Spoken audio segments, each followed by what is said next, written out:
Babacar Fall. À la une, le colonel Abdoul Aziz Ndaw va-t-il être sanctionné? L'auteur du livre qui secoue la gendarmerie sénégalaise, il risque la radiation selon un gradé de l'armée qui s'est confié à RFM, on le verra. L'élection des maires, Augustin Senghor et Mamadou Lamine Keïta rempilent à Gorée et à Bignona. À Pikine Nord, le libéral Amadou Diarra retrouve le fauteuil de maire qu'il avait perdu en 2009. À Saint-Louis, la cour d'appel était attendue sur les recours après les élections des maires de Podor et de Saint-Louis. Audience renvoyée à vendredi prochain. Le grand journal, les titres de l'actualité internationale, Diana Bassidouba. Crash du vol MH17, colère internationale et recherche de coupables. Les boîtes noires de l'appareil ont été retrouvées ce matin. 298 personnes étaient à bord de cet avion. Libye, les milices signent un accord de cessez-le-feu. Ils s'affrontent depuis dimanche pour le contrôle de l'aéroport international de Tripoli. Le grand journal à suivre. Les sports préparés par Chertigan Diagne. Douane Asfa, un duel entre frères d'armes pour désigner l'équipe masculine championne du Sénégal de basketball. Vous aurez l'avis de Parfait Adjivant, coach du Dakar University Club et qui a rencontré ces deux formations. Nous allons aussi parler de la lutte avec, disons, ces menaces supposées sur la tenue du drapeau du chef de l'État. Le président du CNG dément, rien de confirmé en ce sens, a dit à l'UNSAR que vous entendrez. Et puis pour terminer, nous parlerons de Philippe Lam, le capitaine de la Mannschaft qui a plutôt décidé de mettre un terme à sa carrière internationale. Point de vue, le débat du jour, quel commentaire sur l'attitude du gouvernement après les révélations du colonel Ndaw? Rendez-vous à 12h30. Babacar Fall. Le ministre des Forces armées, Augustin Tine, déclarait hier que le colonel de gendarmerie Abdoulaye Aziz Ndaw sait ce qu'il attend. Est-ce une façon d'annoncer des sanctions contre l'auteur du livre pour l'honneur de la gendarmerie sénégalaise? Un livre qui a secoué les rangs des hommes en bleu, des révélations sur des faits de corruption présumés de la part du général Abdoulaye Fall, ancien haut commandant de la gendarmerie, devenu ambassadeur du Sénégal au Portugal. Alors, l'auteur du livre, qui est officier supérieur, que risque-t-il? Un gradé de l'armée se confie à Makumba Bey. Il s'agit du colonel Mohamedou Diagne, ancien chef de la division du contrôle et de la législation du ministère des Forces armées. Il affirme que le colonel Ndaw, il va être radié. Le colonel Abdoulaye Aziz Ndaw, qui vient de publier le brûlot sur la gendarmerie sans autorisation de la hiérarchie, s'expose forcément à des sanctions parce qu'il a allègrement outrepassé la loi selon le colonel à la retraite Mohamedou Lamine Diagne, ancien chef de division contrôle et législation au ministère des Forces armées. C'est la commission, les officiers composant la commission, qui vont voter après avoir entendu le colonel Ndaw. Après avoir entendu son rapporteur, c'est-à-dire son défenseur, il se retire, compte tenu des sanctions qui sont proposées par le commandement, constatées par effectivement des faits qui sont réels, c'est-à-dire qu'il a affranchi la voie hiérarchique, il a publié un document sans être autorisé au préalable. Si les faits sont avérés, c'est tout à fait normal que la sanction suive. Le colonel Ndaw pourrait faire face à deux types de procédures. Une sanction normale, qui est un arrêt de rigueur, un arrêt simple, et une sanction statutaire. La sanction statutaire peut aller jusqu'à la radiation, jusqu'à l'exclusion de l'armée et d'autres sanctions beaucoup plus sévères. Maintenant, pour ce qui est de la sanction statutaire, le ministre doit convoquer une commission d'enquête composée d'hommes de haut rang du même grade que celui qui a fait l'infraction. Si c'est le colonel Ndaw, il va falloir convoquer des officiers supérieurs, des colonels, je pense que 6 ou 8 qui doivent composer la commission d'enquête, qui n'a rien à voir avec la procédure légale, la procédure judiciaire. Il pourrait être rappelé au Sénégal et mis aux arrêts. Il pourrait aussi redevenir simple caporal. Il perdra son salaire, mais gardera sa pension. Si le volet judiciaire est déclenché, le ministre des Forces armées donne un ordre de poursuite au procureur de la République. C'est la Cour d'appel en matière de justice militaire qui va statuer alors. Et même s'il est blanchi au plan judiciaire, il ne pourra pas échapper aux sanctions statutaires. Et le général Abdoulaye Fall doit-il être limogé de son poste d'ambassadeur du Sénégal au Portugal après avoir été cité dans le fameux livre pour des faits de corruption présumés? Nous avons posé la question à l'ancien diplomate Seydou Nourouba. Mais je ne vois pas en quoi ce livre peut avoir, que je n'ai pas lu d'ailleurs, que je n'ai vu que des extraits dans la presse comme tout le monde. Je ne vois pas comment un livre fait par un Sénégalais pour une question sénégalo-sénégalaise peut avoir une incidence diplomatique avec un autre pays. Quand il s'agit, parce qu'on parle d'affaires diplomatiques, quand il s'agit de sujets de droit international. Et comme vous le savez, les sujets de droit international, c'est les États ou les organisations internationales. Maintenant, c'est une question sénégalaise qui va être réglée par les autorités compétentes, mais ce n'est pas une question de diplomatie. Aucune incidence diplomatique, donc, selon l'ancien diplomate Cellou Nourouba, qui fut ambassadeur du Sénégal en Algérie. Dans les cercles de la gendarmerie, cette affaire est très commentée. Reportage au domicile d'un gendarme à la retraite, un reportage de Mamadou Amar Ndione. Il est gendarme à la retraite. C'est en 1978 qu'il fut admis à la gendarmerie. Aujourd'hui, il n'est plus en fonction. Il se repose tranquillement dans une cité à Dakar. Mais cette histoire de détournement de fonds n'est pas une première dans l'histoire de la gendarmerie. Moi qui vous parle, j'ai escorté un huissier qui est rentré dans la bourse avec des mallettes d'argent et qui est sorti, qui a dit qu'il a remis l'argent. Moi j'ai ri sous cap, j'ai dit que c'est pas vrai parce que personne au Sénégal on te donnerait 2 milliards ou bien 1 million de francs de CFA. Donc on dit sans papier.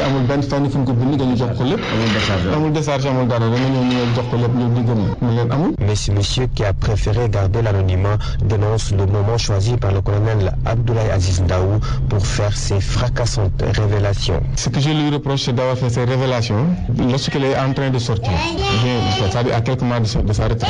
Pour moi, effectivement, en ce moment-là, on l'avait sanctionné sans raison. Les moyens de l'État ne suivent souvent pas. La gendarmerie a donc une caisse pour régler quelques problèmes. Quand il a parlé des caisses, des brigades, j'ai lu des commandants de brigade qui disent que c'est pas vrai, c'est vrai.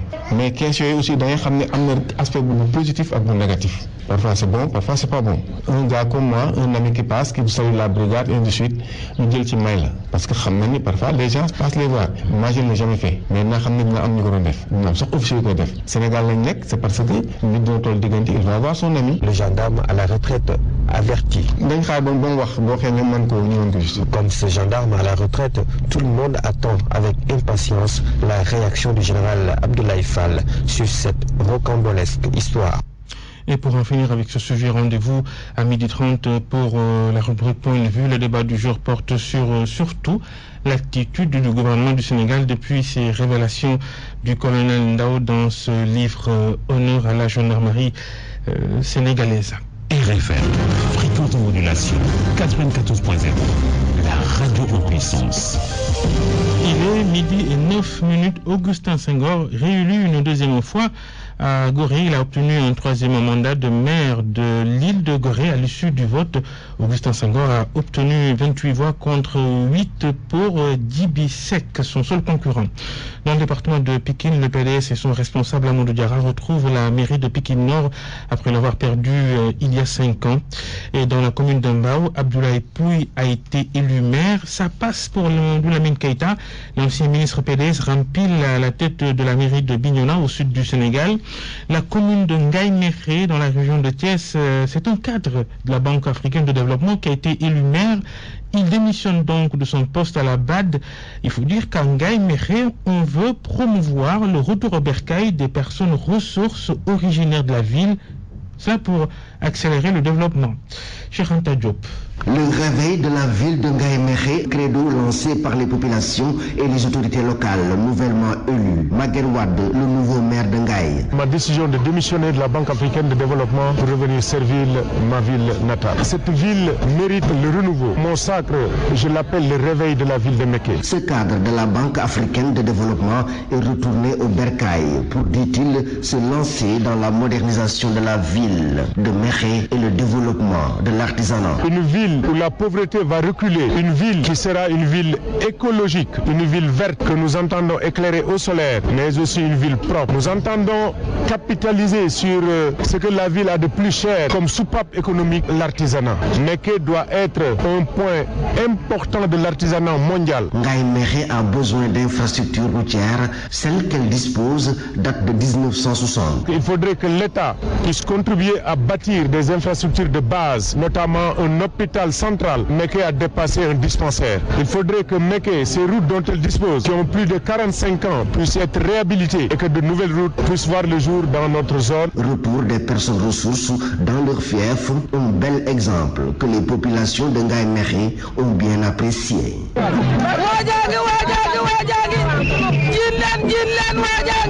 RFM Thiès, Cheikh Anta Diop. Retour à Dakar. Le nouveau maire de Ngor s'appelle Amadou Gueye Ati. C'est lui qui a dirigé la coalition Ande Defar Ngor lors des municipales du 29 juin dernier. Il a été élu ce matin avec 33 voix contre 10 pour son rival Issa Samb. Les habitants de Ngor, qu'est-ce qu'ils attendent du nouveau maire? Nous suivrons un reportage de Soda Thiam peut-être au cours de ce journal. Soda Thiam, oui, le reportage à Ngor après l'élection du nouveau maire Amadou Gueye Ati. La nouvelle équipe municipale de Ngor Almadi a du pain sur la planche, si l'on en croit à ces personnes.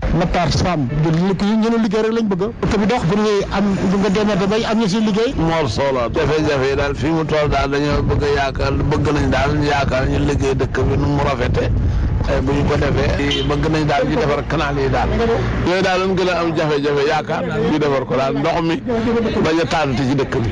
man maa ngi tudd Aram Samb ñu liggéey rek def ñi fi newoon rek léegi kii toog nii ñu bëgg rek mu liggéey utal jeunes yi xëy defar kii gën a defar assainissement yi comme ndox yi taajax yooyu ak mbalit yeex yooyu daal ñu moom kenn nelawtul liggéeyatul rek wàcc. Sophie, elle, pense que l'équipe ne sera pas à la hauteur des attentes des populations. On est désolé quoi, parce que le mec qui n'a même pas au niveau de Sendo, on n'a pas confiance en lui. C'est dommage, je ne peux pas parler parce que je suis tellement désolé. Tout le contraire pour As, qui estime que l'édile de la commune a toujours œuvré pour le compte de la population de Ngor Almadi. Déjà wane na ko moom waa Ngor ñi parce que moom dañuy liggéey yor na fi buur yor na usine ñëpp waa Ngor fa nekk di liggéey kon kooku bu ne dana joxaat beneen liggéey dañu bu ñu waxee dañ ko war a gëm daal. Toutefois, As lance un appel aux nouveaux élus pour la création de structures commerciales. ñun commerçant yi li ci gën li ñu gën a intéressé mooy ñu defar affaire fii boutique yi daal loolu lañ gën a soxla daal ñun commerçant yi moom fii lañ gën a soxla ñu defar luñ boutique affaire yi. Ainsi, la nouvelle équipe municipale de la commune de Ngor Almadi est attendue pour apporter des solutions à toutes ces questions. Et nous venons de l'apprendre aussi, la nouvelle commune de Nguyen, c'est dans le département de Mbour. Eh bien, Ousmane Tanor Dieng, le patron du Parti Socialiste, a été élu maire de Nguyen avec 41 voix, suivi de Simon Sarr, 11 voix. Alun Badara Diakhaté a obtenu 4 suffrages. Info, notre correspondant à Mbour, Abdou Diouf Junior. RFM. L'actualité internationale. Le journal international de Djenaba Sedouba. Bonjour Djenaba. Bonjour Babacar. Le crash d'un avion de la Malaysia Airlines hier au-dessus de l'Ukraine. Une boîte noire retrouvée ce matin. L'enquête progresse. Mais qui a abattu cet avion? C'est la grosse question. En tout cas, l'Ukraine et la Russie s'accusent mutuellement. Mais les boîtes noires de l'avion de la Malaysia Airlines ont été retrouvées ce matin par les secouristes. Les réactions se multiplient face à la catastrophe. 298 personnes, dont 150 passagers néerlandais, étaient à bord de l'avion. Nous y reviendrons bien sûr avec Djibril Bassen, donc qui nous parle un peu des boîtes noires de l'avion de la Malaysia Airlines qui ont été retrouvées. Les 2 boîtes noires de l'avion de la Malaysian Airlines qui s'est écrasé hier dans la région de Doyak ont été retrouvées ce vendredi par les secouristes. Les boîtes devraient permettre d'en apprendre plus sur les conditions de la catastrophe. Les séparatistes pro-russes auraient déjà récupéré l'enregistreur du vol de l'avion Airlines. Ils ont confirmé qu'ils allaient la remettre aux enquêteurs. Ce vendredi matin, les séparatistes ukrainiens et pro-russes ont affirmé et donné leur accord pour que les enquêtes de l'Organisation pour la sécurité et la coopération de l'Europe accèdent à la zone. Il y avait à bord 294 personnes, dont au moins 154 néerlandais. L'actualité africaine, le président français qui poursuit sa mini-tournée sur le continent, François Hollande, quitte la Côte d'Ivoire pour le Niger et le Tchad. François Hollande est déjà arrivé d'ailleurs à Niamey. Il sera donc question de sécurité et de développement. Le chef de l'État français compte visiter le détachement air de l'armée française, d'où sont pilotés les drones qui effectuent les missions de renseignement sur donc toute l'étendue de la bande sahélo-saharienne. Donc le soir, François Hollande quittera le Niger pour le Tchad, où il doit donc installer l'état-major de Barkhane, cette nouvelle force permanente de 3000 hommes qui va succéder à l'opération Serval au Mali. La Libye, les milices armées qui signent un accord de cessez-le-feu. Cet accord a été signé dans la nuit de jeudi à vendredi entre les miliciens qui s'affrontent depuis dimanche pour le contrôle de l'aéroport international de Tripoli. L'accord inclut aussi la remise du contrôle de l'installation d'une force neutre. L'aéroport de Tripoli est fermé depuis dimanche pour une durée indéterminée en raison d'une offensive menée par des milices islamistes qui cherchent à en déloger les brigades anti-islamistes. Hier, le terminal de l'aéroport a été touché pour la première fois par 2 roquettes. Plusieurs installations et une dizaine d'avions libyens sur le tarmac ont été endommagés. Silvio Berlusconi, l'ancien président du Conseil italien, acquitté en appel dans l'affaire Rubygate. La justice italienne a acquitté l'ancien chef du gouvernement dans une affaire de prostitution de mineurs. L'ancien président du Conseil avait été condamné en juin 2013 à 7 ans de prison et à une peine d'inéligibilité, à vie pour avoir eu des rapports sexuels tarifés avec Karima El Mahroud, dite Ruby, mineure au moment des faits. C'était Dianaba Sedouba, c'était les actualités internationales. Merci, midi 17. Parole aux auditeurs. L'actualité, qu'en pensez-vous? Moi, je pense que vous devez. Réagissez dans nos éditions d'information sur l'actualité. Bonjour. Oui, bienvenue sur cette antenne directe. Du lundi au vendredi, vous avez la parole sur RFM. Que pensez-vous de l'attitude du gouvernement du Sénégal suite aux révélations du colonel Ndao, auteur du livre qui secoue les rangs de la gendarmerie? Le débat dans moins d'un quart d'heure. Critique média. Regard critique sur l'actualité dans les médias. Presse écrite, parlée, audiovisuel, Internet. La même affaire, le sujet de critique média préparé par Georges Detché-Diop. Bienvenue. Les bonnes feuilles en question, expression utilisée par les médias quand ils publient dans les journaux une partie ou plusieurs extraits d'un ouvrage. N'est-ce pas, Guy Biédiou? Vous êtes journaliste et formateur au CESTI. Bon, ce sont des extraits surtout des livres que l'on trouve intéressants. Il peut s'agir de romans ou il peut s'agir d'un ouvrage de politique ou celle de sociologie, ou d'histoire ou d'autres questions. D'abord, il faut avoir l'autorisation de l'éditeur. Enfin, si ça doit se faire dans les normes, qui vous autorise à publier, par exemple, 1/3 du livre, ou en tout cas, c'est une certaine proportion du livre. Et c'est à vous maintenant, c'est quelqu'un qui, dans le journal, doit avoir lu l'ouvrage et il va trouver les passages intéressants. Il va donc déterminer quels sont les passages les plus intéressants, soit sur le plan du fond, soit sur le plan de la forme, soit les deux. Ou alors ce sont les passages les plus poignants ou les plus intéressants. Bonnefeuille, ces temps-ci, on entend le terme chaque jour, cela du fait du brûlot sur la gendarmerie. Ibrahim Khalilouad, bonjour. Et bonjour Georges Detché. Félicitations d'abord. Le journal Enquête, dont vous êtes le rédacteur en chef, a révélé au grand jour les scandales dans la gendarmerie. Merci Georges Detché. Alors Ibrahim, vous avez tenu les lecteurs en haleine toute une semaine avec la publication chaque jour de Bonnefeuille. Logique commerciale? C'est plutôt une logique informative. Bon, c'est vrai qu'il peut y avoir une petite dose de logique commerciale, mais je pense que le plus important pour nous était de mettre à la disposition de nos lecteurs et du public d'une manière générale cette affaire gravissime. Nous devions de mettre à la disposition du public toutes les informations contenues dans le brûlot d'Abdoulaye Aziz Ndao et bon, appeler l'État à prendre les dispositions conservatoires. Merci Khalil. Merci Georges Detché. Vous l'avez dit, la logique commerciale n'est pas absente. Autant le journal en profite, autant l'éditeur en profite. Si donc le journal va jusqu'à publier ses bonnes feuilles, c'est qu'il trouve que c'est une motivation pour le lecteur. Ils veulent inciter le lecteur à acheter le journal, donc là, il y a la motivation commerciale. C'est ça qui va donc pousser le journal à publier les bonnes feuilles. Et la raison commerciale, donc, c'est qu'on se dit que si le lecteur aime le livre, il va lire toutes ces bonnes feuilles-là qui vont être publiées sur une semaine, sur 2, etc. L'éditeur aussi, il trouve son compte parce que c'est pour lui l'occasion de faire connaître son livre. Peut-être que le lecteur, après avoir lu le livre, après avoir apprécié ces passages-là, il voudra lire le livre en entier. Et donc, il va se rendre dans une librairie et acheter le livre en question. Merci Guy Biédiou. C'était Critique Média.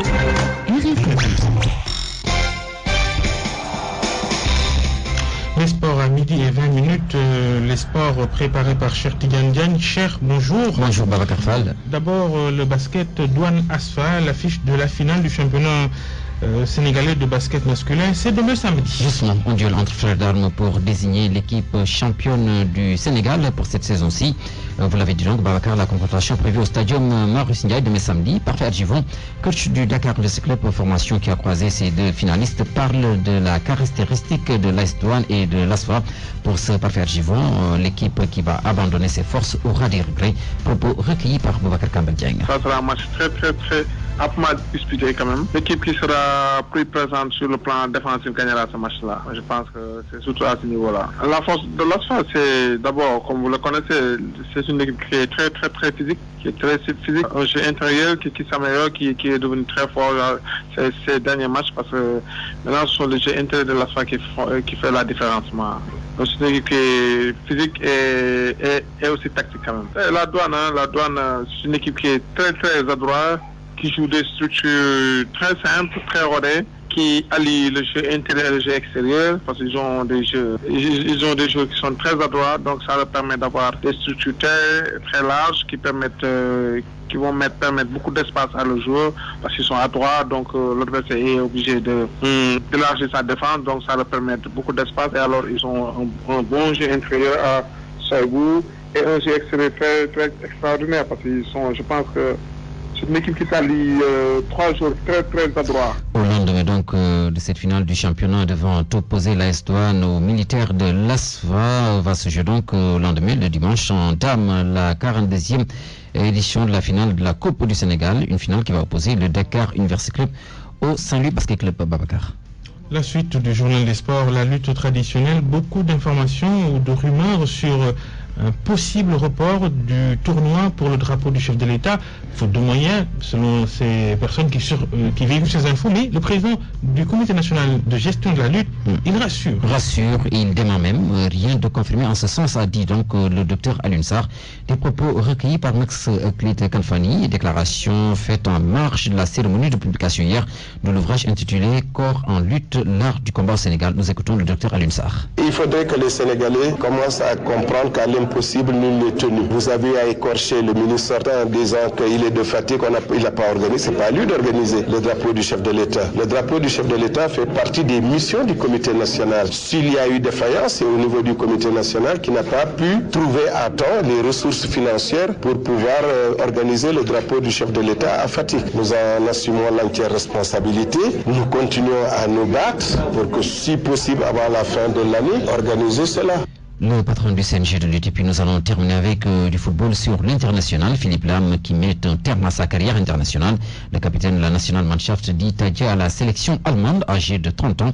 Philippe Lam a récemment signé une prolongation de contrat avec le Bayern de Munich où il est lié jusqu'en 2018. L'ancien milieu de terrain est devenu latéral droit à son actif centre et sélection en équipe nationale allemande et il a récemment remporté la Coupe du Monde avec la National Mannschaft. C'était lors du mondial qui s'était déroulé au Brésil. Babacar. Le jeune retraité international, seulement à 30 ans. Oui, à 30 Philippe ans. Lam. Merci, cher midi et 24 minutes.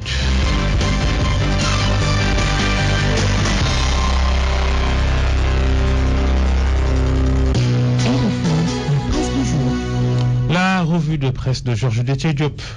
Enfin, une réaction officielle sur les fracassantes révélations contenues dans le livre du colonel Abdoulaye Aziz Ndao. Et c'est le ministre des Forces armées qui rompt le silence sur le brûlot. Presque tous les journaux se sont fait l'écho des propos du ministre des Forces armées. Augustin Tine promet des sanctions selon le quotidien. Et pour cause, à son avis, le colonel Ndao a mesuré les conséquences parce qu'il connaît très bien le fonctionnement de l'armée. Seulement, dans l'Observateur, le ministre des Forces armées semble plus mesuré et déclare qu'il ne savent pas encore où se trouve la vérité. Mais n'empêche, Macky va sévir, du moins si l'on en croit l'Observateur. Selon l'Observateur qui cite des collaborateurs du président de la République, le chef de l'État veut laisser du temps au temps. Mais la riposte sera à la mesure de l'attaque et des mesures très musclées sont attendues dans les prochains jours. Cela ne rassure pas enquête, du moins apparemment. Les craintes de mon confrère se lisent dans son titre, La fuite en avant. Dans un éditorial, Mamadou Wan soutient que le pouvoir aurait dû engager immédiatement une procédure judiciaire, ne serait-ce que pour éviter que des indices ne soient définitivement cachés ou qu'un lobbying ne soit enclenché pour faire taire de potentiels témoins. Mais au lieu de rassurer les citoyens en faisant preuve de fermeté, on pointe l'œil du pistolet sur l'auteur du brûlot qui, selon le ministre des Forces armées, doit savoir à quoi s'attendre. Enquête qui n'en finit pas, par ailleurs, de livrer les révélations du colonel Ndao. Aujourd'hui, les excès du couple Wade à la présidence, le tiercé manœuvrier de la présidence, où il se passe bien des combines. Wade qui traitait le général Fall de menteur, de voleur. Il n'hésitait jamais à le rabrouer, à l'insulter. Le fils de Wade, lui, est en prison et Direct Info craint une impasse dans la traque des biens supposés mal acquis. Et pour cause, on négocie avec Karim. Direct Info décline d'ailleurs le schéma. 5 ans de condamnation, dont 2 ans fermes. Le pouvoir a bel et bien tenté de négocier avec Karim Wade. Des conditions juridiques ont été posées à l'ancien ministre d'État et s'il les accepte, le régime est prêt à le libérer. 3 hommes d'affaires sénégalais qui ne savent pas s'ils seront très vite libérés, ils ont été arrêtés à Kinshasa avec des chèques douteux. Libération révèle que 4,6 milliards sont en cause. Leur nom, Abdoulaziz Ba, Sidi Diop et Albert Mendy. Abdoulaziz Ba est un proche de Maître Wade. Ce qui est curieux, selon Libération, un Congolais pris avec le trio n'a pas été placé sous mandat de dépôt. En politique, le populaire dévoile le plan du pouvoir pour affaiblir Khalifa Sall. Khalifa qui, selon mon confrère, est bel et bien dans le viseur du régime, lequel compte procéder à l'asphyxie financière des communes dirigées par les proches de Khalifa. Il y a aussi la réduction du nombre d'adjoints au maire et des fonds de dotation. L'affaire du cambriolage du bureau du principal d'un centre d'examen à Bargny, le populaire est formel. Des épreuves du BFM volées au CM Kip Barrage. Le ministère de l'Éducation veut étouffer l'affaire. Et pour terminer, le drame de Bango, Walfadjri s'y intéresse. Omar Ndiaye, décédé lors d'une formation militaire, n'est toujours pas inhumé. Et pour cause, selon Walf, le procureur s'est opposé à son enterrement. Du coup, la famille du défunt, dont la dépouille est pourtant arrivée à Tamba, est suspendue à l'autopsie. À vos kiosques et bonne lecture. RFM, reportage. À 10 jours de la fin du Ramadan, à 10 jours de la fête de la Korité, un tour chez les tailleurs, et vous n'allez pas sans doute le croire, ce sont les hommes, oui, les hommes qui se bousculent pour se faire un boubou. Reportage d'Awambaï. Le manque de sommeil se lit sur son visage. Tala a déjà commencé à veiller la nuit pour pouvoir livrer à temps ses commandes. Cette année, il compte plus d'hommes que de femmes parmi sa clientèle pour la fête de Korité. Et pour les tissus choisis par les hommes, Tala parle de bazin, premier choix ou deuxième choix, ou d'un autre tissu que l'on appelle Dubaï. Il nous amène du bazin, du Dubaï, du Getzner de première qualité, de deuxième qualité aussi. À la rue 6, dans l'atelier de Yohane Bambi, la gérante a une clientèle beaucoup plus aisée financièrement. Mais pour les commandes de la fête de Korité, elle fait le même constat que Tala. Ce sont les hommes qui sont venus en plus grand nombre comparé aux femmes. Ce sont les hommes qui sont encore là. D'ailleurs, chaque année, c'est comme cela. Et à chaque fête de Korité. Kaftan, demi-saison, ce sont les modèles les plus cousus. Et pour les tissus, le Getzner et le bazin. Bambi explique.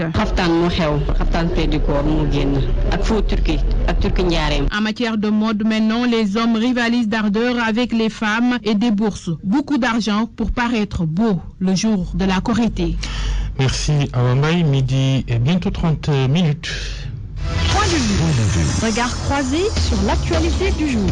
Et on y est, point de vue, le débat du jour, on le rappelle, porte sur l'attitude du gouvernement. Le gouvernement du Sénégal a-t-il bien réagi depuis les révélations du colonel Abdoulaye Aziz Ndao qui publie un livre sur la gendarmerie et accuse l'ancien patron de la gendarmerie sénégalaise, le général Abdoulaye Fall, de corruption. Nous avons le porte-parole du gouvernement, justement, Omar Youm, bonjour. Bonjour, M. Fall. Alors, pourquoi depuis que ces informations sont révélées, le gouvernement n'a pris aucune décision, même conservatoire? Mais pourquoi le gouvernement devrait prendre des décisions sur la base d'un ouvrage qui est fait par un commandant en second de la gendarmerie nationale?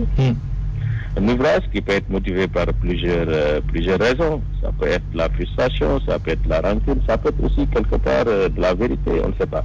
En tout cas, ça reste un ouvrage personnel à un auteur. Vous tranchez en tout cas, vous tranchez, monsieur le ministre. Des affirmations personnelles qui n'engagent que leur auteur.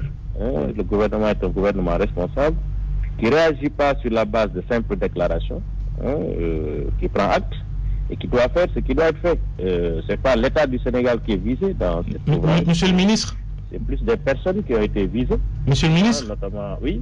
Oui, je veux dire, beaucoup seront sans doute surpris de vous voir apparemment minimiser tout ce qui a été dit jusqu'ici. Il faut que ça soit clair, on ne minimise pas. C'est un ouvrage qui a été fait par quelqu'un, qui est un auteur de l'ouvrage. Il contient des déclarations personnelles. Il est évident que ce n'est pas un ouvrage qui va faire que l'État va être sans dessus. Nous sommes un État responsable. Qui peut il s'agit de la gendarmerie. Il s'agit de la gendarmerie. Ce qui est vrai, ce qui n'est pas vrai, jusqu'où ça peut aller. Ça, c'est l'État qui est en train de faire son travail. Et l'État, quand il travaille, il ne met pas au niveau de la scène publique. L'État travaille, il n'a pas besoin de dire je travaille, je suis en train de faire ceci, cela. Alors, monsieur le ministre, il s'agit de la gendarmerie, même si ce sont des problèmes que vous semblez définir comme des problèmes crypto-personnels. Il s'agit de la gendarmerie, il s'agit de la Casamance, par exemple, où on parle de mallette d'argent, c'est sensible. La Casamance qui est en train d'être déjà le plus vieux conflit sur le continent africain. Est-ce que vous pensez que le gouvernement il doit rester les bras croisés? Non, est-ce que vous pensez qu'aujourd'hui, ce qu'il dit, c'est vrai? Pourquoi le gouvernement ne cherche pas à savoir où se trouve la vérité? Pour cette raison, qui vous dit que le gouvernement n'est pas en train de chercher et de faire des recoupements? Dites-nous alors si le gouvernement fait...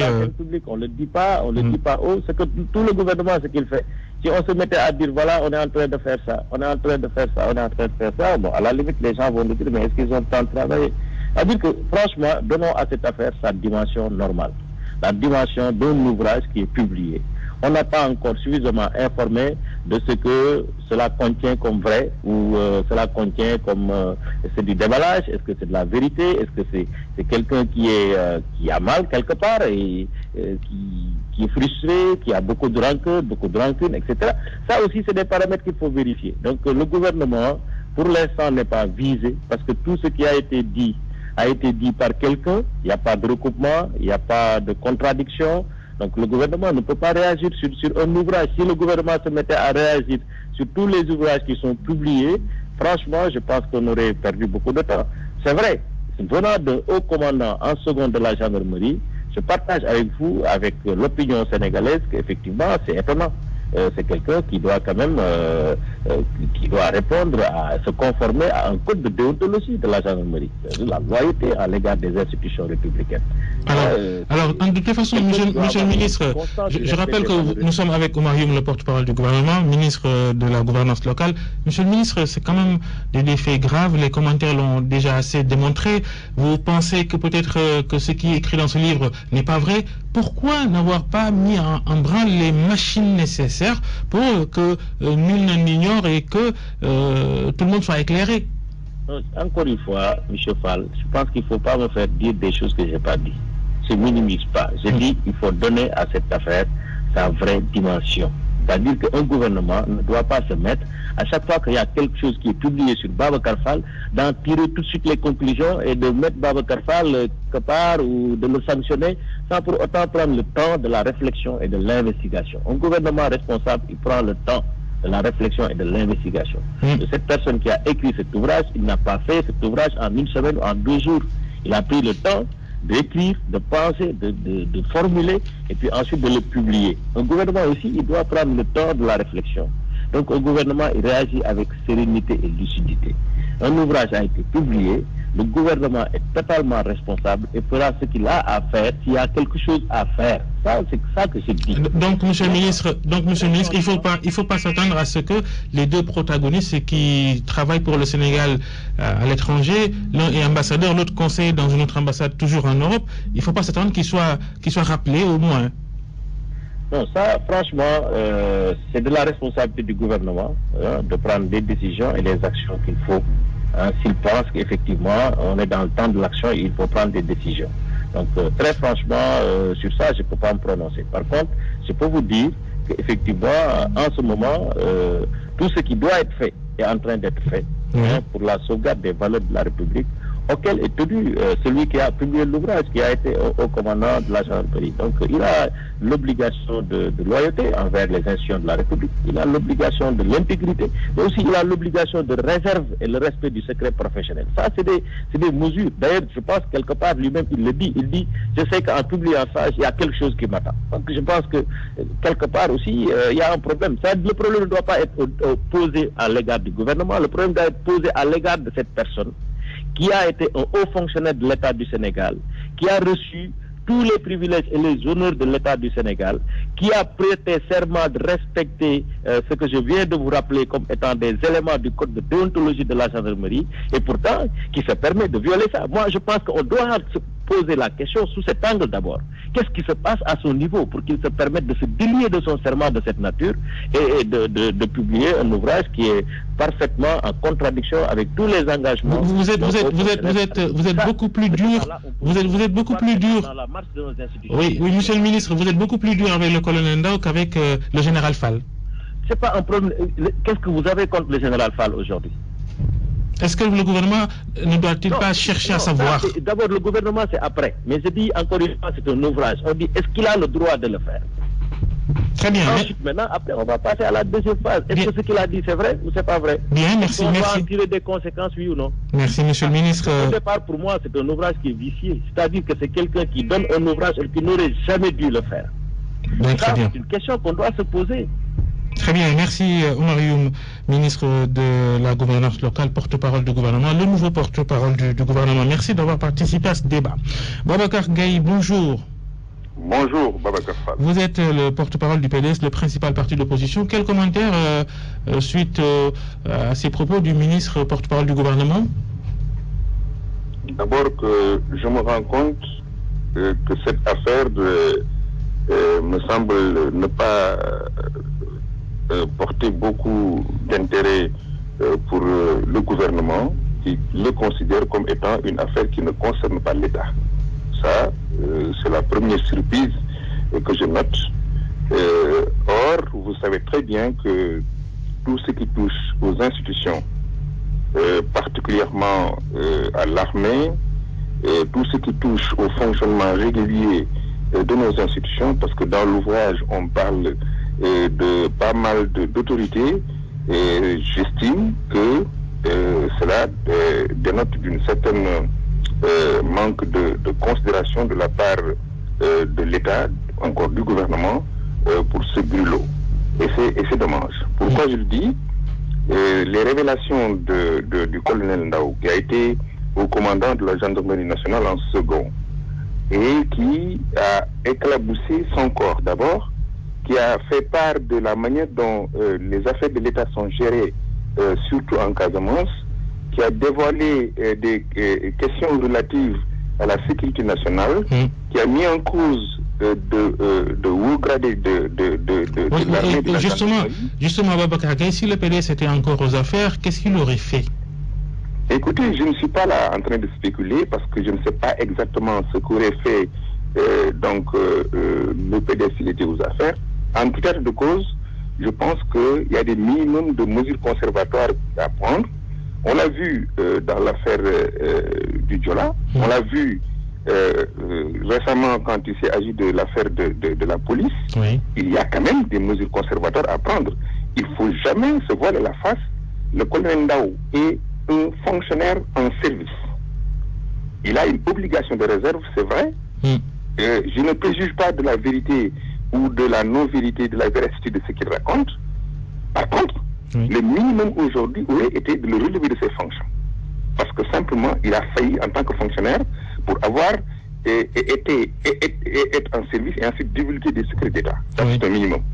La seconde analyse que je vais faire est qu'aujourd'hui, comme on l'avait fait avec, je pense, le commissaire Nyon, dans l'affaire de la drogue toujours, on a pris des mesures conservatoires, même si après enquête, même si après décision peut-être des autorités judiciaires, le commissaire Nyon a été réétabli et il a été encore nommé à des fonctions de responsabilité. Je pense qu'un État responsable, c'est un État qui prend des dispositions, des mesures conservatoires. Cela ne veut pas dire que on a pris, par exemple, parti pour telle ou telle autre personne, c'est parce qu'on mesure la gravité donc de ces révélations. Cela me rappelle la crise qui a secoué la France dans le 19e siècle avec l'affaire Dreyfus. Oui. Ça a concerné l'armée. Il y a eu des accusations. C'est vrai qu'il y avait un faux bordereau qui a été établi. On a condamné un officier. On l'a réhabilité quelques années après. Je pense que le Sénégal, au moment où partout dans le monde il y a une tension en Israël, en Ukraine, ici au Mali, et le Sénégal n'a pas besoin d'avoir une instabilité au sein de ses institutions de sécurité nationale. C'est pourquoi j'incite le gouvernement à plus de diligence dans la manière de trouver au moins des solutions qui pourraient apaiser, des solutions qui pourraient rassurer justement les Sénégalais, parce que les Sénégalais ont mal en leurs institutions, et particulièrement en leurs institutions les plus prestigieuses que sont la gendarmerie et la police. Je pense qu'un gouvernement responsable, c'est un gouvernement justement qui communique.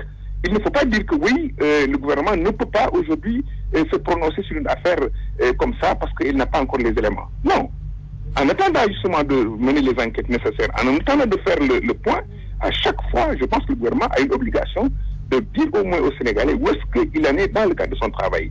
En d'autres lieux, en d'autres matières, on a vu un gouvernement assez bavard qui a même nommé aujourd'hui des responsabilités au niveau de la communication, ministère de la communication, culture et communication, secrétaire d'État à la communication, ministère des télécoms, tout ça justement c'est pour mettre peut-être en valeur ce qu'ils sont en train de faire. Quand c'est bon, on le montre. Maintenant, quand ça pose problème, on est obligé de faire le cachet. Bien, Babacar Gueye. On vous retrouve dans le grand journal en Wolof tout à l'heure pour poursuivre cette discussion. On va terminer avec Birahim Seck du Forum Civil. Birahim, bonjour. On n'a peut-être qu'une petite minute, mais juste vous allez peut-être nous servir d'arbitre. La sortie du porte-parole du gouvernement tout à l'heure sur cette antenne qui semble minimiser. Il dit qu'on ne doit pas dire qu'il minimise, mais apparemment il n'accorde pas une gravité à ce qui se passe depuis la publication de ces informations. Quel est aujourd'hui votre commentaire? On parle de corruption, de Casamance, de mallette. Je pense que c'est quand même un peu navrant de constater que le gouvernement puisse qualifier cette affaire de problème crypto-personnel. Parce que, Babacar Fall, je pense que si on a lu les bonnes feuilles, il s'agit de la sécurité publique qui est en jeu. Il s'agit également de l'argent des contribuables qui est en jeu. En réalité, sur le principe, un franc détourné dans la gendarmerie ou bien l'armée, c'est déjà excessif. Parce qu'il ne faut pas oublier que c'est un corps ou bien des corps qui ont toujours servi d'exemple de rigueur, de patriotisme, de gardien des valeurs républicaines, mais également traditionnelles. C'est une question de valeur en réalité qui est en jeu. Mais justement, ce que les Sénégalais ont besoin de savoir, parce que rappelez-vous tout récemment, quand le monsieur Baragay du PDS a été, on a jugé ses propos outrageants, mais une enquête n'a pas été ouverte, le gouvernement est allé directement le cueillir ou bien le chercher. Quand monsieur également Malatala a tenu des propos contre la police, je pense également, et une enquête n'a pas été ouverte, ils sont allés directement le cueillir. Là également, il s'agit d'un Sénégalais, comme M. Malatala, comme M. Baragay, qui a tenu des propos également contre, je ne dirais pas des personnes, mais qui intéressent l'État du Sénégal. Parce que ce que le Sénégal veut savoir, c'est simple. Est-ce que les 350 véhicules qu'on a exécutés à hauteur de 6 milliards de francs CFA, il y a corruption ou pas? Est-ce qu'il y a eu des détournements de chèques de 7 millions dans le cadre de Frontex? Est-ce qu'il y a une complicité entre le général Fall et les rebelles du MFDC? Comment est-ce que le sieur, monsieur le défunt également... Vous semblez dire, Birahim Seck, que finalement le colonel Ndao, il a ouvert une bonne brèche au gouvernement pour travailler sur certaines questions et éclairer l'opinion sur certains sujets. En tout cas, merci. Merci Birahim. On va vous retrouver en Wolof, ne vous en faites pas. Merci, on est rattrapé par le temps. 12h44, le grand journal, la suite.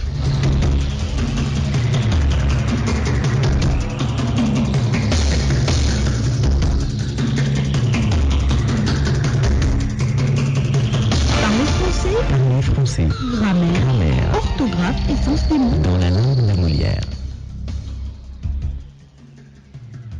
Il s'agit de la dernière leçon de la semaine présentée par Mantouré. Bonjour à tous et bienvenue. Bilan de l'accident, 1 mort et 2 blessés. Permettez-nous d'utiliser cette phrase pour illustrer l'expression du jour accident, un mot souvent utilisé par les journalistes. Il ressemble un peu au mot incident et pourtant ils sont bien différents. Professeur, explication. Un accident est un événement malheureux qui cause des dégâts et qui peut faire des victimes. Touchons du bois. Toujours accident veut dire événement imprévu, plus ou moins désagréable. Exemple, sa mauvaise note en physique a été un accident. Alors qu'un incident est un événement le plus souvent désagréable qui vient perturber le déroulement de quelque chose. La fête s'est déroulée sans incident. Une incidence, quant à elle, est une conséquence de quelque chose. Exemple, la chaleur a eu une incidence sur la qualité de la prestation des joueurs. De ce point de vue, une incidence signifie en effet une répercussion. Attention, l'adverbe incidemment, I-N-C-I-D-E-M-M-E-N-T, veut dire par hasard. Exemple, j'ai appris incidemment que vous déménagiez. Voilà, c'était tout. Merci bien, professeur. Merci à vous. Nous rappelons qu'il était l'invité de la semaine. Bon week-end. RFM Midi. RFM Midi, la météo. Un coup d'œil sur le temps. Un ciel parsemé de nuages prédomine actuellement la majeure partie du territoire. Vous vous en rendez compte sans doute actuellement. Et cependant, des cellules pluvio-orageuses pourraient intéresser la partie orientale du pays en fin d'après-midi. La chaleur, elle est ressentie sur tout le territoire, particulièrement sur Matam, Linguère et Podor, où les températures maximales avoisinent les 40 degrés.